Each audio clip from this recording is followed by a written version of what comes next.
মিনার ভাই একটা কোশ্চেন আছে, আপনি কি যদি আপনি অনুমতি দেন আমি কোশ্চেনটা নিব, না হলে আমি কোশ্চেনটা নেব না। ঠিক আছে, একটু দ্রুত ভালো হয়, কারণ হচ্ছে আরো কয়েকটা পয়েন্ট এসেছে তো, আমি ওগুলো নাহলে দেখা যাচ্ছে গতকালকের মতো হঠাৎ করে চলে গেলাম, তাহলে তো আনসার থেকে যাবে। এটা হচ্ছে এই যে কোশ্চেন টু মিনার ভাই, once again, what happened with the war captive children during Prophet Muhammad's time? Did Sahabas sell them in the slave market? আমি শুরুতে উত্তরটা দিয়ে নিতে চাই ভাই, মিনার ভাই ওনার বক্তব্যটা দেবেন, আমি শুরুতে একটু বলে নিতে চাই ভাই। হ্যাঁ প্লিজ। আমি যতদূর পড়ালেখা করেছি, এই যে ওয়ার ক্যাপটিভ চিলড্রেন যারা হচ্ছে অপ্রাপ্তবয়স্ক বালিকা, তাদের সাথে যৌন সঙ্গম সম্পূর্ণ ইসলামে বৈধ, কোনো সমস্যা নাই। তাদের সাথে কোনো বিয়ে টিয়ে ছাড়া মানে ইসলামের সৈনিকরা, জিহাদি ভাইয়েরা, মুমিন ভাইয়েরা যৌন সঙ্গম করতে পারে, অপ্রাপ্তবয়স্ক মেয়েদের সাথে যৌন সম্পর্ক করতে পারে, এটা ইসলামের সম্পূর্ণ হালাল। এমনকি তাদেরকে বাজারে নিয়ে বিক্রিও করে দিতে পারে, তাতে কোনো সমস্যা নাই। তবে উম্মে ওয়ালাদ হলে কিছু কিছু হয়ে যায়, কিছু কিছু ভিন্ন ব্যাপার স্যাপার আছে, ফিকহি মাসালা আছে কিছু, সেটা ভিন্ন জিনিস। কিন্তু অপ্রাপ্তবয়স্ক বাচ্চাদের সাথে যৌন সম্পর্ক করতে পারে তারা। কিন্তু শুধু তো যৌন সম্পর্ক না, তাই না আসিফ ভাই? 3 রকম কাজ বা মিনার ভাই যদি বলেন, মানে একটা হচ্ছে কি, হয় সে নিজের জন্য ওই যে যৌন সঙ্গম করা বা নিজের জন্য আর কি রাখা, শুধু যৌন সঙ্গম না, অন্য কাজের জন্য স্লেভ যেহেতু, আর একটা হচ্ছে বিক্রি করে দেওয়া, আর একটা হচ্ছে গিফট দেওয়া, মানে 3 রকম কাজই তো সে করতে পারে, তাই না? হ্যাঁ, আমি যতদূর জানি, আমাকে রেফারেন্স চাইলে আমি দিতে পারবো, এখন মিনার ভাই বলুক। আচ্ছা, হ্যাঁ, আমার রেসপন্সটা হচ্ছে হ্যাঁ, মানে যিনি প্রশ্নটা করেছেন ওনার প্রশ্নটা ছিল বিক্রি করা নিয়ে। হ্যাঁ, এরকম একটা ঘটনা আছে, আমি একটা ঘটনা দেখেছি, বিক্রি করার ঘটনা আমি দেখেছি, এরকম ঘটনা আছে। আর হচ্ছে আসিফ সাহেবের সাথে একটা জিনিস একটু যোগ করতে হবে, অপ্রাপ্ত বয়স্কদের সাথে একটা কন্ডিশন আছে, সেই কন্ডিশনটা হচ্ছে তাকে সেই ইন্টারকোর্সটা সহ্য করতে পারবে, এই কন্ডিশনটা আছে। এই কন্ডিশনটা ভাই, এটা আগে বেশ কয়েকবার জিজ্ঞাসা করেছে আপনাকে যে ইন্টারকোর্স যে সহ্য করতে পারবে, ইন্টারকোর্স করার আগে একজন মানুষ কিভাবে এটা বুঝতে পারবে যে ইন্টারকোর্স সহ্য করতে পারবে? হ্যাঁ, কিভাবে বুঝতে পারবে সেটা তো আমি খুব ডিটেইলস বলতে পারবো না, বাট সহ্য করবার কন্ডিশনটা তো আছে, মানে কিভাবে ইজমা উল্লেখ আছে। এই কন্ডিশনটা কোথায়? না ভাই, এটা একেবারে মানে আচ্ছা, আমি দেখাবো, রেফারেন্স কি দেখাবো? আমি রেফারেন্স অবশ্যই বলা, আমি তো জানি তো, রেফারেন্স অবশ্যই বলা আছে যেন সহ্য করতে পারে, কিন্তু কিভাবে সহ্য করতে পারে এটা বোঝার তো বেশি নেই তো কোনো আশ্চর্য। এটা রেফারেন্স, আপনি যে রেফারেন্স দেখাবেন সেই রেফারেন্সের সাথে আমার কোনো দ্বিমত নাই তো, কিন্তু আপনি পরীক্ষা করবেন কিভাবে? আমার প্রশ্ন হচ্ছে পরীক্ষা করবেন কিভাবে যে মেয়েটা এটা সহ্য করতে পারছে না করে? হ্যাঁ, একটা বাচ্চা মেয়ের সাথে 6 বছরের 5 বছরের বাচ্চা মেয়ে, সে যে নিতে পারবে কি নিতে পারবে না এটা বোঝার কোনো উপায় নাই, এটার কোনো মেশিন নাই তো ভাই। এটা আসলে মানে যারা বিবাহিত তারা এটা আমার থেকে ভালো উত্তর দিতে পারবেন, আমি আসলে অনেস্টলি এই ব্যাপারে আমার আইডিয়া নাই কিভাবে বুঝবে। কিন্তু মিনার ভাই, ওই রেফারেন্সে তো এই ধরনের কোনো কথা বলা নাই, তাই না, যে এই পদ্ধতিতে পরীক্ষা করা হবে যে তার ক্ষতি হবে কি হবে না, এরকম বলা আছে? সেটা ওখানে বলা নেই, মানে আমি রেফারেন্সটা না দেখে মুখেই বলে দিই। এটা ফাতহুল বাড়িতে ইমাম বাগাবী রাহিমাহুল্লাহ থেকে একটা ইজমা উল্লেখ করা আছে যে ফিজিক্যালি সহ্য করবার মতো এবল হতে হবে এটা। সেই সাথে সৌদি স্থায়ী ফতোয়া বোর্ডের যে ফতোয়া লাজনা দাইমা, সেখানেও বলা হয়েছে যে if she is able to, সে যদি সেটার উপযোগী হয়, যদি তারপরে সে যদি নাবালেগাও থাকে জায়েজ হবে। পাশাপাশি এই কন্ডিশনটা উল্লেখ করা আছে সৌদি স্থায়ী ফতোয়া বোর্ডে, শেখ বিন বাজ, শেখ ফাউজান, এই সমস্ত বড় বড় ওলামাদের সমন্বয়ে যে ফতোয়া কমিটি, উভয় জায়গাতে এটা উল্লেখ আছে। এটা আর হচ্ছে একটা প্রশ্ন ধরেন আমি ভাবলাম যে সে সক্ষম, কিন্তু পরে করার পরে দেখা গেল ইন্টারনাল ব্লিডিং হয়ে একদম রক্তারক্তি ম্যাসাকার অবস্থা, ভয়ঙ্কর অবস্থা, এইরকম অবস্থা আমার কি ইসলামী শরীয়তে আমার কি শাস্তি হবে বলেন তো? ওরকম হবে কেন? সে যদি ওরকম কষ্ট হয় তাহলে সে তো সেটা থেকে বিরত হবে, সে কেন কষ্ট দিবে? সে তো এটা করবে না। কষ্ট যদি না মিনার ভাই, যদি কষ্ট সে পেয়ে যায়, মানে আপনি একবার যদি পেনিট্রেট করে ফেলেন ভাই, একবার পেনিট্রেট করলেই তো তার তো ব্লিডিং শুরু হয়ে যাবে। মানে এটা হয়তো সে তাকে জিজ্ঞেস করবে যে তুমি এটা পারবা তো, বা যাই হোক তার সাথে আলাপ আলোচনা করবে। তার মতামত নেওয়ার কোনো বিধান ইসলামের কোথাও নাই, তাকে জিজ্ঞেস করতে হবে এরকম কোনো বিধান নাই। ফিট হওয়ার একটা কন্ডিশন আছে, কাজে ফিট হওয়াটা বোঝার জন্য হয়তো সে তাকে জিজ্ঞেস করবে, অথবা তার শারীরিক 6 বছর বয়সে একটা বাচ্চা মেয়ে কিভাবে বুঝবে যে তার ভিতরে যদি কিছু ঢুকায় সে ব্যথা পাবে নাকি? এটা সে তো আগে কখনো অভিজ্ঞতা নাই তো তার, সে কিভাবে বুঝবে যে এটা? সেই ভালো বলতে পারবে। প্লাস ইসলামে কি এই ধরনের কোনো ক্রাইটেরিয়া বলে দেওয়া আছে যে কষ্ট সে, আপনি যে কথাটা বলেন যে if she is able two, এই যে ইফ শি ইজ এবল যে সে এবল কিনা, এটা কোনো ক্রাইটেরিয়া বলে দেওয়া আছে? আমি ক্রাইটেরিয়া বলা দেখিনি, শুধু এটুকুই দেখেছি যে if she is able two, এটুকু বলা আছে, সেটা আলোচনা বললাম। আর হয়তো এটা এভাবে বোঝা যেতে পারে, আমি পসিবিলিটি বলছি, পসিবিলিটি যে হয়তো তার শারীরিক গ্রোথটা ভালো, সেখান থেকে হয়তো বোঝা যেতে পারে।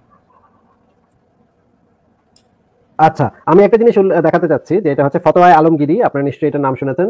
মানে বাদশা আলমগীরের সময় বেশ কিছু প্রখ্যাত ইসলামিক আলেমকে নিয়ে এসে এই গ্রন্থটা তৈরি করা হয়। এইটার যে পৃষ্ঠা নাম্বার, এটা হচ্ছে, আমি আপনাকে বলে দিচ্ছি, দ্বিতীয় খণ্ড ইসলামিক ফাউন্ডেশন, পৃষ্ঠা নাম্বার 639-এ বলা আছে, মাসালা 20, আদিবুল কাজী গ্রন্থে উল্লেখ করা আছে যে, আপনারা কি ভাই দেখতে পাচ্ছেন পরিষ্কার? স্ক্রিন বড় করলে দেখা যাচ্ছে। হ্যাঁ, আচ্ছা, আমি এখান থেকে পড়ে শোনাচ্ছি আপনাদেরকে। নাবালিকা স্ত্রীর সাথে যদি তার স্বামী সহবাস করে থাকে, তবে সে যদি এমন বয়সী হয় যে বয়সী বালিকাদের সাথে সচরাচর সহবাস করা যায়, তবে তালাকের পর তার ইদ্দত হবে 3 মাস। মানে এখানে বিস্তারিতভাবে বর্ণনা করা আছে যে সেই বাচ্চাটা যদি একেবারেই মানে সহবাসের মানে এই যে দেখেন এখানে যেটা বলা আছে, যদি এমন বয়সী হয় যে বয়সী বালিকাদের সাথে সচরাচর সহবাস করা যায়, তবে ইদ্দতের তার তালাকের পর ইদ্দত হবে 3 মাস। শায়েখ আবু আলী নাসাফি বলেন এই হুকুম তখনই প্রযোজ্য হবে যদি সে মুরাহাকা তথা বালিগ হওয়ার কাছাকাছি বয়সে না পৌঁছে থাকে। বালিগ হওয়ার কাছাকাছি বয়সে না পৌঁছে থাকে, পক্ষান্তরে সে যদি বালিগ হওয়ার কাছাকাছি বয়সে পৌঁছে থাকে, তবে আবুল ফজল এর মতে তার ইদ্যত মাসের হিসাব অনুসারে সম্পন্ন হবে না, বরং উক্ত সহবাসে তার গর্ভ সঞ্চালিত হয়েছে কিনা তা প্রকাশিত না হওয়া পর্যন্ত তার বিষয়টি মুলতবি থাকবে।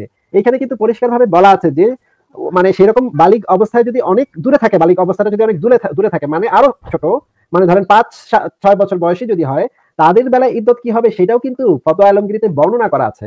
এবং এখানে এমন কোনো জায়গায় কোনো কিছু শাস্তির বিধান নাই যে তুমি যদি বালিগ হওয়ার আগে তার সাথে যৌন সঙ্গম করো তাহলে তোমার এই শাস্তি হবে। আমি পুরো ফতোয়া আলমগীরি পড়ে ফেলছি, পরে আমি কোথাও দেখি নাই, আমি অনেক গ্রন্থ পড়েছি, কোথাও আমি দেখি নাই যে এরকম কিছু বলা আছে যে অপ্রাপ্ত বয়স্ক এখনো বালিগ হয়নি এরকম মেয়ের সাথে যদি তুমি সম্পর্ক করো, যৌন সঙ্গম করো, তাহলে কি শাস্তি হবে, এরকম কোনো শাস্তির বিধানই নাই। তাহলে এটা শুধু মৌখিক ভাবে একটা রিকমেন্ডেশন দেওয়া আছে যে বালিগ হইলে তখন কইরো, কিন্তু এরকম কোনো ইয়াই নাই। তাও এটা তো মুহাম্মদের রিকমেন্ডেশন না, এটা হচ্ছে বিভিন্ন অন্যান্য ব্যক্তিদের রিকমেন্ডেশন যে তোমরা বালিগ হওয়া পর্যন্ত অপেক্ষা করো, যেটার কোনো মানে মুহাম্মদ থেকে কোনো বা আল্লাহ থেকে কোনো রেফারেন্স তারা দেখাতে পারে নাই। এবং এখানে দেখা যাচ্ছে যে অলরেডি তাদের ইদ্যতকালও বর্ণনা করা আছে। আচ্ছা, আমি তাহলে আমার রেফারেন্সটা একটু দেখে দিই, কারণ দেখানোটা উচিত, না হলে অনেক সময় অনেকে আবার বলে যে কোথা থেকে বললো আর কি। এই জন্য একটু বলে দেওয়া মনে হয় ভালো, এই শোটা নিয়ে অনেক ঝামেলা হয়। আমি তাহলে একটু শেয়ার করি রেফারেন্সটা। দেখা যাচ্ছে আমার স্ক্রিনটা? জি জি দেখা যাচ্ছে। আচ্ছা, এখানে আমি একটা ফটো দেখাচ্ছি islamweb.net, সেখান থেকে চাইল্ড ম্যারেজ ইন ইসলাম এই আর্টিকেলটাতে। তো এখানে ওই জিনিসটা উল্লেখ করা আছে, আমি একটু নিচে যাই। এই যে এখানে দেখুন, আল বাগাউই said like in Fathul Bari there is a consensus of the scholars that it is permissible for the fathers to marry their young daughters even if they are still in the cradle, but it is not permissible for the husbands to consummate the marriage with them, এরপর আসল কথাটা বলা আছে, unless they become physically fit for sexual intercourse by mature males। ঠিক আছে, আমি এখান থেকে এটা বলেছি। ফাতুল বারিতে একটা কনসেনসাস উল্লেখ করা হয়েছে যে unless they become physically fit for sexual intercourse by mature males, এটা। আর আরেকটা হচ্ছে একটু আগেটাতে যাওয়া যায়, একটু এই যে মাঝে যে শব্দটা পড়লেন, এই যে এই জায়গাটাতে যে পড়লেন যে বাবারা চাইলে বিয়ে দিতে পারে, আগের লাইনটা, ওটার আগের লাইনটা, হ্যাঁ, they are young daughters even if they are in the cradle, মানে যদি তার একদম কোলেও থাকে তাহলে বিয়ে দিতে পারবে। মানে বাবারা বিয়ে দিবে, মানে এখানে ওই বাচ্চাটা তো অনুমতি নেওয়া হচ্ছে না, বাবার অনুমতিতে, বাবার ইচ্ছায় বিয়েটা দিয়ে দেওয়া সম্ভব। তবে যদি সে প্রাপ্তবয়স্ক হয় সেক্ষেত্রে তার অনুমতি নিতে হবে, এবং প্রাপ্তবয়স্ক অবস্থায় যদি তার বিনা অনুমতিতে বিয়ে দেওয়া হয় সেক্ষেত্রে সে বিয়ে ভেঙেও দিতে পারবে। তবে অপ্রাপ্তবয়স্কের ক্ষেত্রে বাবা তাকে বিবাহ দিতে পারবে, এমনকি যদি বলনা থাকে। আচ্ছা আচ্ছা, এই যে প্রথম অংশটুকু যে আপনি বললেন যে বিবাহ দেওয়া যাবে, এইটার পেছনে কিন্তু এটার রেফারেন্স হিসেবে একটা সহিহ মুসলিমের একটা হাদিস আছে, অনেকগুলো হাদিসে আছে যে পিতা কর্তৃক নাবালিকা কন্যাকে বিয়ে দেওয়া বৈধ। সেটা এই যে প্রথম অংশটুকুর জন্য, এটা না, প্রথম অংশটুকুর জন্য সেটা হচ্ছে রেফারেন্স। আপনি আমাকে বলেন, but it is not permissible for the husbands to consummate the marriage with them unless they become physically fit for sexual intercourse by mature males. এই কথাটার, এই যে আপনি ওনারা যে বলছেন স্কলাররা ঐক্যমত পোষণ করেছেন, এই কথাটার রেফারেন্স কোথায় আমাকে দেন। আচ্ছা, এটা রেফারেন্স হতে পারে, অনেক হাদিস এটা রেফারেন্স হতে পারে। যেমন ধরুন একটা হাদিস আছে সহিহ হাদিস, সেটা হচ্ছে যে রাসূল সাল্লাল্লাহু আলাইহি ওয়াসাল্লামের বাণী যে ক্ষতি করা উচিত নয়, ক্ষতির সম্মুখীন হওয়া উচিত নয়। না না না, এটা তো একটা ইন জেনারেল কথা বললেন ভাই। বানু কুরাইজা গোত্রকে যখন আক্রমণ করেছে তখন কি বানু কুরাইজার ক্ষতি হয় নাই নাকি? এটা কি কথা বললেন ভাই? এটা কেমন? বানু কুরাইজার ব্যাপারটা তো ভিন্ন। বানু কুরাইজা না, ভিন্ন কি? এটা তো আপনি ইন জেনারেল ব্যবহার করতে পারেন না। তো আমি তো এটাই বলছি আপনাকে যে আপনি তো এই কথাটাকে, এই ক্ষতি হয়, কারো ক্ষতি হয়, এই কথাটাকে ইন জেনারেল ব্যবহার করতে পারেন না। তো এটা তো একটা জেনারেলাইজড কথা। তাহলে তো আমি বলবো যে বানু কুরাইজা গোত্রকে এত ক্ষতি করছে, ওদের তো মানে আরো কত গোত্রকে তো ক্ষতি করছে, বানু কাইনুকা গোত্রকে ক্ষতি করছে। বানু কুরাইজার ব্যাপারটা তো ভিন্ন। তারা তো রাসূল সাল্লাল্লাহু আলাইহি ওয়াসাল্লামের সাথে কৃত চুক্তি ভঙ্গ করে তারা কুরাইশদেরকে সাহায্য করেছিল বলে একটা শাস্তি পেয়েছে। ক্ষতি তো হলো, তাই না? যেমন আর কোন কন্ডিশন তো আপনি উল্লেখ করছেন না, আপনি বলছেন খালি ক্ষতি হয়। আর কোন কন্ডিশন তো এখানে থাকতে হবে না, নাহলে ইন জেনারেল তো আপনি এটা বলতে পারেন না। তাহলে তো আমি যে কোনো জায়গায় কথাটা ব্যবহার করব যে এই তো ক্ষতি তো হলো। অবশ্যই আলেমগণ ফতোয়া দেবার সময় যেখানে সেট হয় সেখানে তো অবশ্যই এটা বিবেচনা করে ফতোয়া দেন যে এটা করলে এটা তো আমাদের বুঝতে হবে। তো সেট হয় যে সেটা আমাদেরকে দেখান কোথায় সেট হয়। এই যে সেট হচ্ছে যে যদি এটা তো ইসলামের কথা, তাহলে তো আমি বলতে পারি বানু কুরাইজাকে তো ক্ষতি করছে, নবী মুহাম্মদ নিজের হাদিসের বিরোধিতা করছে নবী মুহাম্মদ। বানু কুরাইজা তো পয়েন্ট আসিফ ভাই বা আমার আপত্তির পয়েন্টটা একটু বোঝার চেষ্টা করেন। আপনি যে বলছেন যে যেমন ধরেন এই সিস্টেমটা সাথে এই যে এই ফতোয়াটা যে সিস্টেমে দেওয়া হয়েছে, এই সিস্টেমটা ইনফ্যাক্ট জাকির নায়েক খুব ফলো করে। যে ফলোটা হচ্ছে কিরকম, বলতেছে যে যদি তোমাদের ক্ষতি হয় এটা করো না। আমরা জানি যে একটা বাচ্চার ক্ষতি হয় সেক্স করলে, কিন্তু এই যে আমরা জানি যে বাচ্চাটার ক্ষতি হয়, এই যে ক্ষতির সংজ্ঞাটা কিন্তু নির্ধারণ করতেছি আমরা, ইসলাম নির্ধারণ করে দিচ্ছে না। কারণ ইসলাম যদি নির্ধারণ করে না দেয় তখন আমরা বলবো, যেমন ফারাজ ভাইয়ের পক্ষ থেকে একটা কোশ্চেন আছে এই ব্যাপারে, এই এক্স্যাক্টলি এই জায়গাটাতে, মাছি পানির মধ্যে ডুবাই খাইলে ক্ষতি হয়, কি ক্ষতি হয় বা এটা জীবাণুতে আরো ভরে যায়, সেটা খাইলে যে কোনো ধরনের রোগে আক্রান্ত হতে পারে। এমনকি ওই মাছিটা যদি এই এখন করোনা ভাইরাসের ক্ষেত্রে তারা কিন্তু এক ধরনের মেকানিক্যাল ট্রান্সফরমার হিসেবে করা হয়, কিছু আর্টিকেলের মধ্যে আসছে নামটা, যে যদি করোনা ভাইরাসটাকে একটা নির্দিষ্ট খুবই ক্ষুদ্রতর সময়ের মধ্যে যদি হাউস ফ্লাই কেন যে কোনো কিছু দিয়ে যদি সেটা ট্রান্সফার হয়ে যায়, তাহলে ওইটা দ্বারা আক্রান্ত হতে পারে। তো আমরা দেখতে পাচ্ছি মাছি এমনও রোগ নিয়ে আসতে পারে যেটা একেবারে মরণ ঘাতক রোগ, একেবারে পুরো মেরে ফেলবে এরকম রোগ। তো সেটা আমি ডুবাই খাইলাম, তাহলে আমার ক্ষতি হলো। হাদিসে কিন্তু বলা নেই যে এটা ক্ষতি, কিন্তু আমি নির্ধারণ করে নিলাম এটা ক্ষতি। তারপর তাহলে তো আল্লাহ নবীর হাদিস তো তাইলে ক্ষতি, আল্লাহ নবীর হাদিস তাহলে আল্লাহ নবীর বিরুদ্ধে চলে গেল, ওইটা তো তাহলে করা যাবে না আমার। ভাই আরো তো বিরোধী যায়, এই যে মুরতাদকে যদি কতল করা হয় মুরতাদের তো ক্ষতি হয়, তাহলে কি আমরা বলবো যে এই হাদিস অনুসারে মুরতাদের যেহেতু ক্ষতি হচ্ছে সেহেতু আমরা এখন থেকে আর মুরতাদদেরকে মারবো না? এটা কি হবে? এটা হবে না। মুরতাদের ক্ষেত্রে তো জেনারেলি মানে নির্দিষ্ট করে বলে দেয়া আছে যে মুরতাদের। তো আমিও তো সেটাই বলছি, সূরা তালাকের 4 নম্বর আয়াতে তো বলেই দেয়া আছে যে অপ্রাপ্ত বয়স্ক মেয়েদের ইদ্দতের সময়, ইদ্দতের কথা যেহেতু বলে দেয়া আছে, অপ্রাপ্ত বয়স্ক মেয়েদের কারণেই যে আয়াতে নাযিল হয়েছিল সেটা পরিষ্কার, সমস্ত তাফসীরে আছে। এবং ইদ্দতের কথা যেহেতু বলা আছে তার মানে অবশ্যই সেখানে যৌন সম্পর্ক হয়েছে।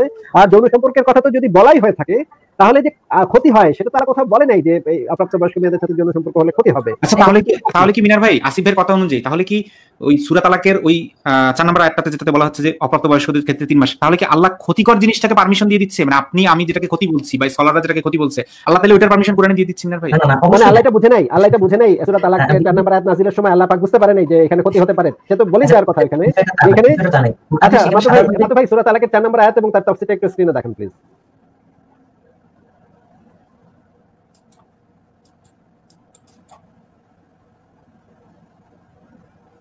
না, বিষয়টা তো সেটা নয়, মানে ফতোয়া আসে কোরআন হাদিস উভয় থেকেই ফতোয়াগুলো নেওয়া হয়। ওলামাগণ স্বাভাবিকভাবে শরীয়তের যে মাকসাদ তার আলোকে ফতোয়াগুলো দিয়ে থাকে। কোরআনে অন্যান্য জায়গায় বলা আছে যে আল্লাহ তোমাদেরকে কষ্ট দিতে চান না, তিনি তোমাদেরকে পবিত্র করতে চান। ওভারঅল সমস্ত দলিলগুলোর আলোকে আলেমগণ ওই কন্ডিশনটা দিয়েছেন যে যদি না সে ফিজিক্যালি ফিট হয়।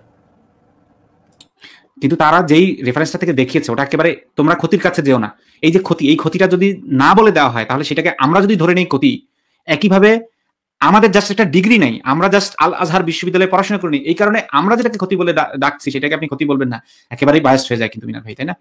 আমরাও তো বলতে পারি ক্ষতি ইচ্ছা, মানে আরো দলিল থেকে থাকতে পারে, বাট অনেস্টলি সেই দলিল আলেমরা ভালো বলতে পারবেন। সেখানে যেহেতু উল্লেখ নেই আমি তাই আর দলিল আমি বলতে পারলাম না, বাট আমি বললাম যে স্কলাররা জেনারেলি ওভারঅল কোরআন সুন্নাহ সমস্ত কিছু বিবেচনা করে ফতোয়া দিয়ে থাকেন। তারা কিন্তু মানে মন মতো তো ফতোয়া দিতে পারেন না, এটা তো অথরিটি নেই কারণ। এবং কেউ যদি মন মতো বানিয়ে দেয় তাহলে তো সেটা প্রত্যাখ্যাত হয়। সেটা তো এইটা যে মন মতো না, এটা আপনি কিভাবে নির্ধারণ করলেন? এটা আমি নির্ধারণ করলাম এখান থেকে যে এমন সব অথরিটি থেকে এসেছে, যেমন ফাথুল বাড়িতে ইজমাটা উল্লেখ করেছে ইমাম বাগাবী, আমি এখান থেকে যে এই একাডেমিক স্কলাররা অবশ্যই ভাবে দিবেন, আমি সেভাবে কথাটা বললাম। তার মানে আপনি অথরিটিটাকে অ্যাপিল করতেছেন, তাই তো? যে ওনারা বিশ্বস্ত মানুষ, ওনারা মিথ্যা বলার মতো লোকজন না, ওনারা বুঝে শুনে নিশ্চয়ই দিতে। হ্যাঁ, সৌদি ফতোয়া বোর্ড, তারপরে এই সোর্সগুলো তো অবশ্যই, মানে তা না হলে তো এগুলো গ্রহণযোগ্য হতো না। এটা আচ্ছা, ওই ফতোয়া বোর্ডে কিছু হাস্যকর ফতোয়াও আছে, যেমন যে ওয়াইফ হচ্ছে স্বামীর ফোন চেক করতে পারবে না, দেখছিলেন নিশ্চয়ই আপনি, পেপার আসছিল একবার। ঠিক আছে, তাহলে আমার মনে হয় আমার একটা কোশ্চেন আছে মিনার ভাইয়ের কাছে। মিনার ভাই করবো? হ্যাঁ শিওর। আচ্ছা, এই মিনার ভাই আপনি একটা কথা বললেন ওখানে যে ওই একই বয়সের মানে সিমিলার বয়সের মেয়েদের সাথে যদি সেক্স করা যায় সেই থেকে আপনি বুঝবেন যে ইন্টারকোর্স করা যায় কিনা, এরকম ভাবে একটা কথা আপনি বললেন এখনই।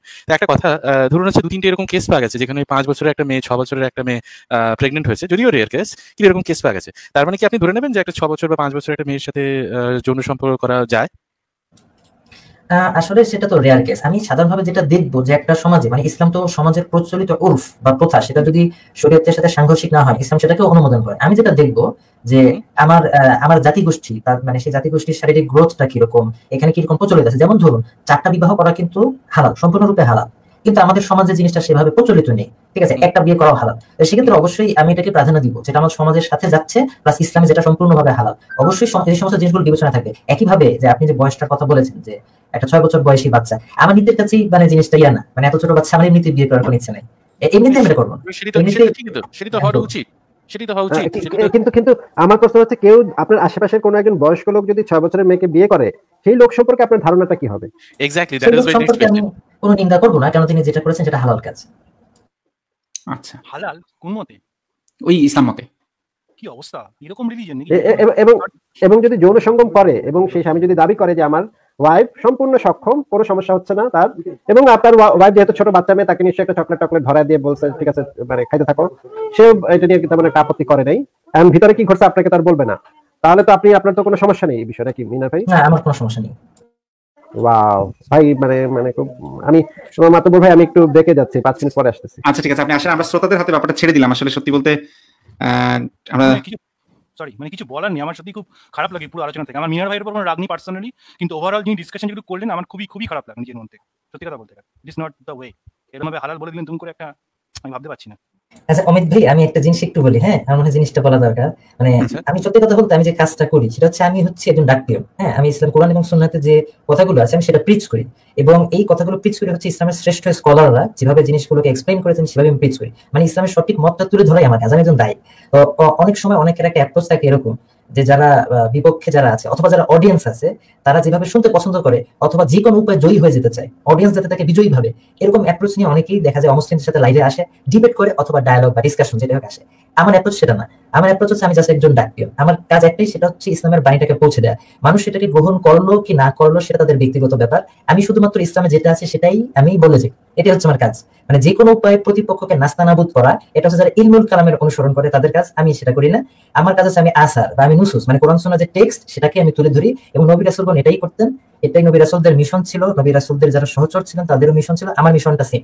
যেন তেন উপায়ে কাউকে হেনস্থা করা অথবা পরাজিত করা অথবা যে কোনো উপায়ে জয়ী হয়ে যাওয়া, এইটাকে আমি তো জয়ী মনে করি না। আমি জয়ী মনে করি নিজেকে যদি আমি কোরআন এবং সুন্নাহকে সঠিকভাবে উপস্থাপন করে আসতে পারি, আমি মনে করি আমি আমার কাজটা ঠিকভাবে করতে পেরেছি। আমি তো এটাই করছি ভাই। এখন খুবই চমৎকার কথা মিনার ভাই। এই আপনি এটার সাপেক্ষে অমিত ভাই কোনো প্রশ্ন করবে, কিন্তু আমি প্রশ্নটা চেঞ্জ করার আগে একটু জিজ্ঞেস করে নিতে চাই। এই আপনি মাত্র যেটা বলেন সেটাই প্রত্যেকটা শেষ করি, আমার কথা একটু অসন্তুষ্ট হয়েছেন, এটা আপনি করতেই পারেন, কিন্তু ব্যাপার হচ্ছে আমার কাজ তো সবাই যে আমার কথায় সন্তুষ্ট হবে, অথবা কেউ অনেকেই সন্তুষ্ট হতে পারে, অনেকে অসন্তুষ্ট হতে পারে। কোনোদিন আমার আলোচনা দেখে কেউ হয়তো বলতে পারে যে মিনার হচ্ছে নাস্তিকের দাঁত ভাঙা জবাব দিচ্ছে, আবার কোনো দিন বলতে পারে যে মিনার হচ্ছে নাস্তিকের টাকা খেয়ে নাস্তিকের সাথে একমত হয়ে গেছে, আবার কোনো দিন হয়তো নাস্তিকরা দাবি করতে পারে মিনারের দাঁত নাস্তিকরা ভেঙে দিয়েছে। অনেক রকম কথা অনেকেই বলতে পারে, বাট আবার অনেক সময় অনেকে এমন কমেন্ট করতে পারে যে মিনার ভাইয়ের কথাগুলো শুনে আমার খুবই খারাপ লেগেছে, এরকম মন্তব্য করতে পারে। কিন্তু ব্যাপার হচ্ছে হ্যাঁ এগুলো করতে পারে, বাট আমি নিজের থেকে কোনো মন্তব্য করি না, ইসলামের বাণীটাকেই আমি তুলে ধরি, এবং আমি জানি অনেকে ইসলামের বাণী গ্রহণ করবে, যারা গ্রহণ করবে তাদের জন্য মোবারকবাদ, আর যারা গ্রহণ করবে না তাদের উপরে তো কোনো জোর জবরদস্তি নেই। আমার কাছে শুধু প্রচার করা। আপনারা কোরআনে দেখবেন বারবার বলা হয়েছে যে নবীরা বলতেন যে আমরা শুধু প্রচার করাটাই হচ্ছে ওমা আলাইনা ইল্লাল বালাগুল মুবিন, এটাই হচ্ছে আর কি মূল যেটা নবীদের মিশন ছিল, একই মিশন আমার। আমি শুধুমাত্র তো কোনো নাস্তিক বা অন্য ধর্মের কেউ যদি ইসলামকে ভুলভাবে, ইসলামের কোনো তথ্যকে যদি ভুলভাবে রিপ্রেজেন্ট করে, আমি তাকে দেখি যে না আপনি ইসলামটাকে ঠিকভাবে রিপ্রেজেন্ট করেননি, আসল অবস্থা নিতে, এটাই হচ্ছে আমার কাজ, এটাই আমি করি। মুসলিমরা ভুলভাবে উপস্থাপন করলে তাই তো নাকি? না শুধু অবশ্যই মুসলিমরা যদি ভুলভাবে উপস্থাপন করে আমি সেটাকেও প্রতিবাদ করি, এবং তাদেরকে আমি নসিহা বা আমি তাদের উপদেশ দিই, তাদেরকে সঠিকভাবে ইসলামটা পালন করবার জন্য উপদেশ দিই। যেমন আমাদের ভিতরেও এরকম একটা অ্যাপ্রোচ আছে অনেকে, যে যেন তেন উপায় আমি অনেক ভাই দুঃখিত, অনেক দীর্ঘ বক্তৃতা দিচ্ছি। অনেক একটা ইয়ে দেখা যায় টেন্ডেন্সি, যে কোরআনের তাফসির এমন ভাবে তাফসির করে যে তাফসিরটা 1000 বছরের মধ্যে কেউ করেনি, এরকম তাফসির করে কোরআন থেকে অনেক মিরাকল বের করতে চায়। হ্যাঁ, আমি এই অ্যাপ্রোচেরও তীব্র প্রতিবাদ করি। এই ধরনের মুতাজিলি অ্যাপ্রোচকে আমি চরমভাবে অপছন্দ করি এবং খণ্ডন করি, এবং আমি সঠিক তাফসিরটা যেটা হচ্ছে রাসূল সাল্লাল্লাহু আলাইহি সাল্লাম কোরআনের একটা আয়াতের তাফসির থেকে ভালো হচ্ছে আরেকটা আয়াত সেটাকে ব্যাখ্যা করে, না হলে নবী সাল্লাল্লাহু আলাইহি সাল্লামের হাদিস থেকে, অথবা এটা না হলে নবী সাল্লাল্লাহু আলাইহি সাল্লামের সাহাবী যারা আছে নবী সাল্লাল্লাহু আলাইহি সাল্লামের ছাত্র তাদের থেকে, অথবা তাদের ছাত্র তাবি অথবা তাবি এভাবে, অর্থাৎ সালাফদের যুগ থেকে। এবং এই ব্যাখ্যাগুলোকে, এই ইলমগুলোকে সংরক্ষণ করে রেখেছিলেন ইমামগণ, প্রাচীন যে ইমাম, যেমন ইমাম আবু হানিফা, ইমাম শাফি, ইমাম আহমদ, ইমাম মালিক, অথবা মুফাসসির যারা ইমাম অথবা মুহাদ্দিস যারা, তারা এগুলোকে সংরক্ষণ করেছেন। আমি সবসময় সেদিকেই তাদেরকে ডাকি, কারণ সেটা হচ্ছে সঠিক ব্যাখ্যা, যেটা হচ্ছে সালাফদের ভিতরে, অর্থাৎ আর্লি জেনারেশন অফ মুসলিমস, তাদের ভিতরে এইটা আমি সবসময় এক্সপ্রেস করি, এটা আমার অবস্থা। এভাবে আমি মানুষকে ইসলামের দিকে ডাকি, যেটা হচ্ছে আদি অকৃত্রিম ইসলাম। ঠিক আছে, এই যে ওয়ার্ল্ড ডিজনি ভার্সনের ইসলাম, হ্যাঁ, ওয়াশ করে মানে একটা এমন একটা ইসলাম যে ইসলামে হচ্ছে কি কোনো মানে শরিয়া আইন নাই, জিহাদ কিতাল নাই, দাসপ্রথা নাই, কিচ্ছু নাই, এটা তো আসলে ইয়া না, এটা তো হোয়াইট ওয়াশ করে ওয়ার্ল্ড ডিজনি ভার্সন। আমি সেটারও প্রতিবাদ করি, আমার ওয়ালে পোস্ট দেখবেন আমি সেগুলোর বিরুদ্ধেও লিখি। আবার নাস্তিকরা যখন ইসলামকে নিয়ে ভুলভাবে রিপ্রেজেন্ট করে সেটার বিরুদ্ধে আমি বলি। যেমন ধরা যাক আসিফ মহিউদ্দিন একটা আর্টিকেল লিখেছেন যেখানে তিনি আপনি একটু উদাহরণটা আপনি বললেন, অবভিয়াসলি প্লিজ ফিনিশ করেন। আগের অংশটাতে একটু প্রশ্নটা ছিল, এই জন্য মানে উদাহরণ শুরু হয়ে গেলে আমরা ওই ডিসকাশনে, আপনিও জানেন আমিও জানি যে ঢুকে পড়বো, তাই একটু উদাহরণটা আমরা ঢুকবো না একটু। সেটা হচ্ছে কি, ওই যে এই যে কাজটা আপনি করতেছেন, এই কাজটা কি আসলে প্রত্যেকটা মুসলিম বা প্রত্যেকটা যারা নিজেদেরকে দায়ী বলে মনে করে, দিনের পথে দায়ী বলে মনে করে, বা যারা স্কলার আছেন, তাদেরও কি দায়িত্ব নাই এই কাজটা করা?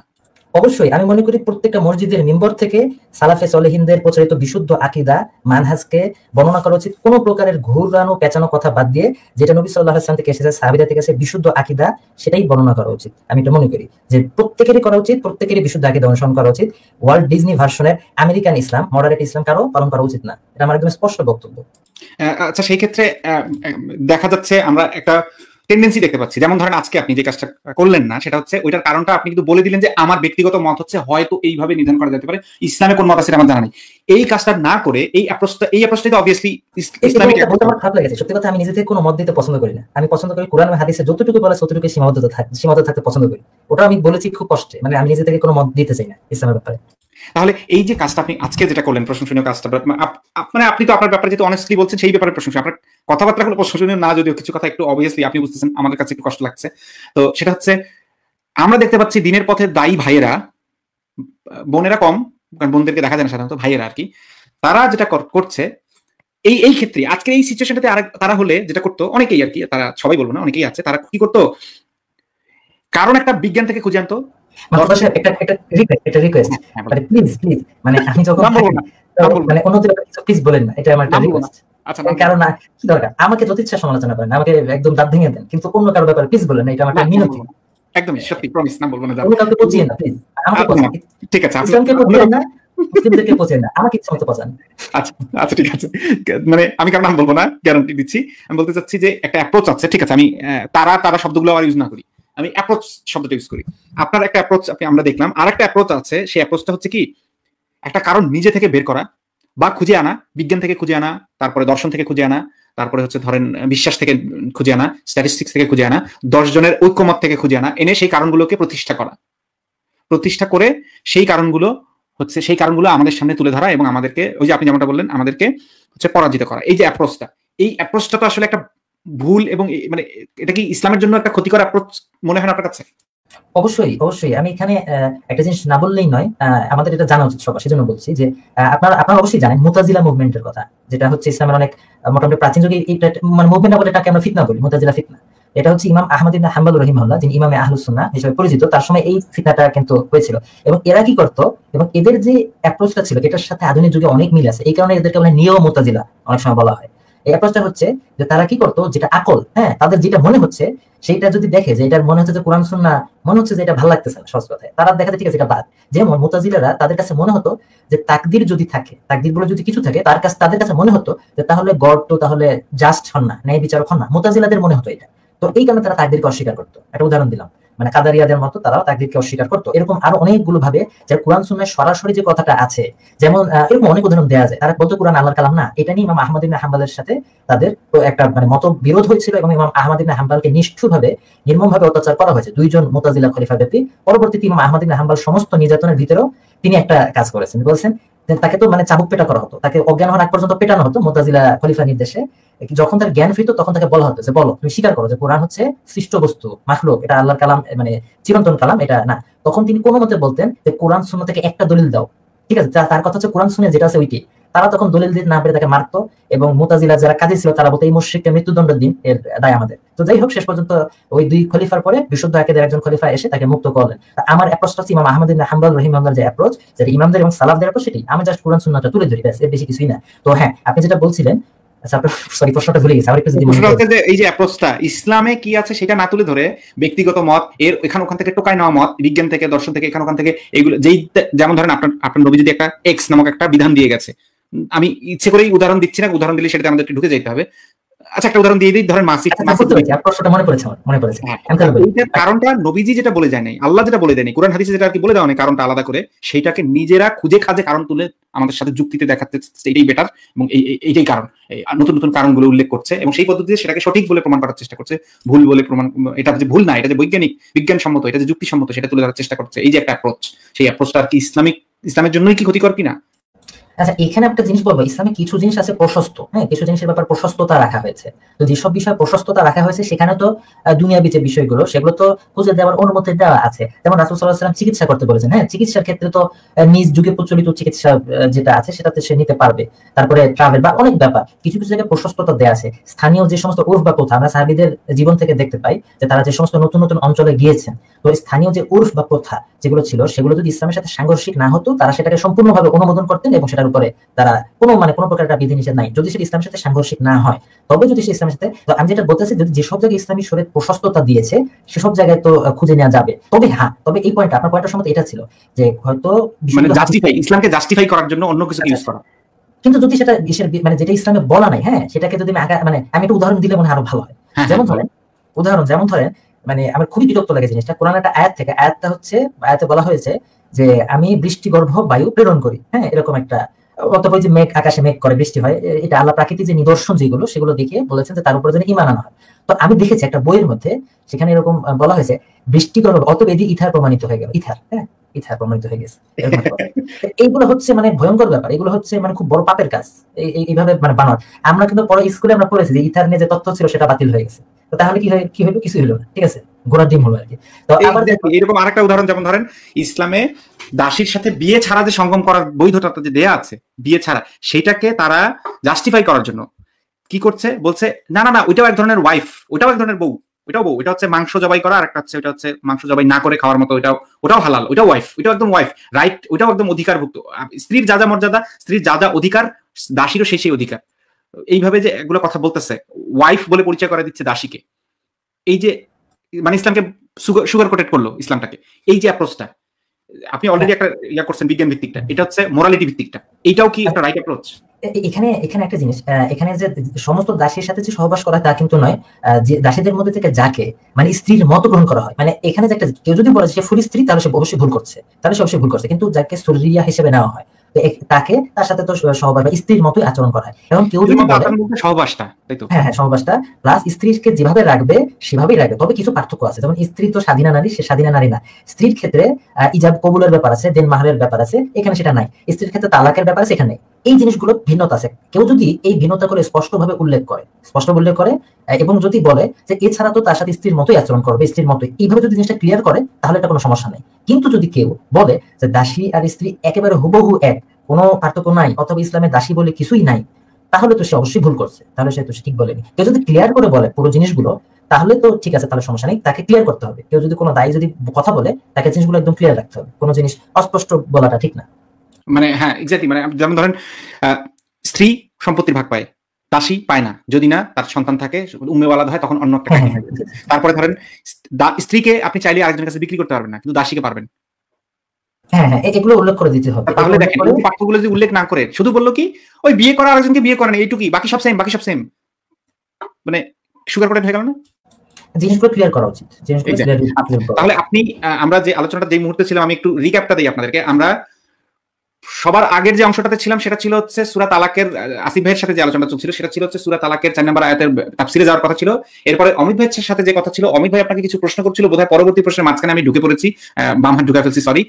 আর সেটারও পরে যে একটা অংশ ছিল সেটা ছিল হচ্ছে আপনি একটা উদাহরণ দিতে চাচ্ছিলেন আসিফ ভাইয়ের কোন একটা লেখার সম্পর্কে, যে আপনি বোধহয় কারেকশন করে দিয়েছিলেন বা এই জাতীয় কিছু একটা উদাহরণ দিতে চাচ্ছিলেন। এখন কোন অংশটাতে আপনারা যাবেন, আপনাদের হাতেই ছেড়ে দিলাম। আমি একটা জিনিস তাড়াতাড়ি বলি, হ্যাঁ, আমি উদাহরণ দেবো কিনা তার আগে আমি আজকে যে জন্য যুক্ত হয়েছি ওইটা আমি এখন পর্যন্ত বলতে পারি না, ওইটা আমি চলে যাই, আমি ভুলে যাবো। আচ্ছা, তাহলে ওই প্রসঙ্গটাতে চলে যাওয়ার আগে কি ছোট্ট একটা প্রশ্ন করে নিব, ছোট্ট একটা প্রশ্ন। আপনি চাইলে বিস্তারিত বললেন, আপনি চাইলে বিস্তারিত বলতে পারেন, অথবা এক কথায় হ্যাঁ নাও বলতে পারেন, দুটোই সম্ভব। উত্তরটা হ্যাঁ নাও দেওয়া পসিবল, বিস্তারিত দেওয়া পসিবল। আপনি যদি 4-5 মিনিট নেন উত্তর দিতে, কোনো সমস্যা নেই।